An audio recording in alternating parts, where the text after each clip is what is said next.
আৰু এজন কোন হ'ব নাম নকওঁ এনপি পাৰ্টি এক্টিভিটি কিয় হ'ব লৈছে কিয় হ'ব লৈছে এইটো ইয়াৰ পৰা বেয়া হোৱাৰ কাৰণে ডিসিপ্লিন পাৰ্টি দেখিছিলো এআইডিএফ খুব ডিসিপ্লিন পাৰ্টি দেখিছিলো হঠাৎ এই আপুনি দেখিলো কি আমি ইলেকশ্যনৰ ৰিজাল্টটো হইলাম তাৰপিছত কি কৰিম সেইটো এওঁলোক দুজনে যি ৰিপ্লাই দিলে তাত সন্তুষ্ট নে আপুনি মানে যিখিনি চেটিছফাইড এইটো মই এটা কমিটি বনাই দিছোঁ কমিটি আছে Habib Bashir sir chairman Kashmir sir Aminul আছে আব্দুল ৰফিক আছে আৰু নজৰুল ইসলাম তুমি এখানে এগুলো যে ডিসিশন ফাইন্ডিং কি হয় তাৰপিছত মৰুচত আহিব কৰিম বৰভূঞাক লৈ অকণমান কৰবাত দলত কেইবাজন এমএলএ মানে কলিকেও কৈছে কিছুমানে বিৰোধীও কৈছে কৰিম বৰভূঞাক লৈ কিবা বৰ ভাল পোৱা নাই এই ধৰণৰ কথা এটা আছে সব ৰিজাল্ট ওলাই যাব পিছত দেখা যাব মানে যদি ওলাই দিলে তো নহয় না আমি ডিপ যাব লাগিব একদম বিধায়ক আমাৰ মাননীয় বিধায়ক পাৰ্টিৰ ভিতৰত তাৰ লগত কাম মিলি আছে মই মুৰব্বী আছো মই জীয়াই আছো কিন্তু সুজামুদ্দিন লস্কৰ ডাঙৰীয়াই দাবী কৰি আছে ভইচটো তেওঁৰ নহয় তেওঁৰে ভইচ ন এনেকেও চৰ্চা চলি আছে তেওঁ কেতিয়াবা এজিপি যাব কংগ্ৰেছ যাব মানে আমি একশ্যন লোৱাৰ পিছত ক'ত থাকিব ক'ত যাব সেইটো আমাৰ কোনো চিন্তা নাই একবাৰ কেতিয়াবা গাছ একদম পচি যায় কাটিব লাগে কিন্তু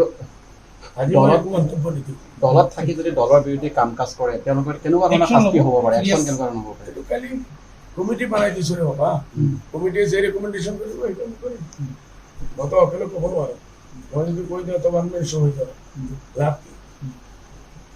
ডেম'ক্ৰেটিক সেকুলাৰ এটা পাৰ্টি ৰিজাল্ট কি হ'ব আৰু ৰিজাল্টৰ আগতে আৰু এটা কথা লৈছোঁ বিজেপিৰ ভিতৰতে খুব ডিচিজন হৈছে বিজেপি কেইবাগৰাকী হেল্ল' কি হৈছে আমি আমাৰ চিন্তা কৰি আছোঁ বিজেপিৰ চিন্তা কৰক আৰু কংগ্ৰেছৰ চিন্তা কৰক কেণ্ডিডেটসকলে নিজৰ চিন্তা কাজিয়া বাঢ়িছে এতিয়া কংগ্ৰেছ অখিল লুইন সকলো মিলিছে একৈ আৰু ছবিত নহয় একৈ থাকিব বিধেয়ক পৰাভূত কৰিব টাইম মিলছে কোনে কাৰ লগত থাকিব আগৰ ইলেকশ্যনতো অখিল গগৈ হেমন্ত বিশ্ব শৰ্মাৰ পৰা পইচা লৈ কংগ্ৰেছৰ বিৰুদ্ধে কৰিছে আমাৰ যে এলায়েন্স আছিল সেইটো ভাঙিবৰ চেষ্টা কৰিছে আৰু কৰিছেও ভাঙি দিলে আৰু লুইন জ্যোতিও হেমন্ত বিশ্ব শৰ্মাৰ পৰা পইচা লৈ ৪৮ লাখ মুছলমানৰ ওপৰত আপত্তি দিছে এই দুজন মানুহ লেফ্ট এণ্ড ৰাইট ৰাখি আমাৰ ৰকুল ভাইয়ে ঘূৰিছে এইটোৰো কি নতুন হয় ৪ তাৰিখ কিন্তু তেওঁলোকে ক'ব খোজে অখিল গগৈ হওক বা লুৰিণজ্যোতি গগৈ হওক বা কংগ্ৰেছ হওক ভূপেন বৰাই হওক যে এআইডিএফৰ লগত যিটো ৰিলেশ্যন সেইটো ভাঙি ভাল হৈছে তেওঁলোকে ভাল দেখা যাব ৰিজাল্ট কি কৰে ৰিজাল্ট কি হ'ব এইবাৰ ধুবুৰী বিশেষকৈ ধুবুৰীটো কংগ্ৰেছে কংগ্ৰেছে আমাক জিতাই দিছে ওকে তাত দেখোন অখিল মোদী চৰকাৰ আহিব নাই মোদীৰ কি হ'ব মই কি তথাপিও আপুনি মই জিতি আছো ওকে কিমান মাৰ্জিন আপুনি আগতে মাৰ্জিন এইটো ৰিজাল্ট আছে ৪ তাৰিখ আহি যাব কিন্তু জিকিব চিয়ৰ ইনশাআল্লাহ সবৰ কাৰণে মিঠাই তৈয়াৰ ৰকিবুলকো মিঠাই পঠাই দিব নেকি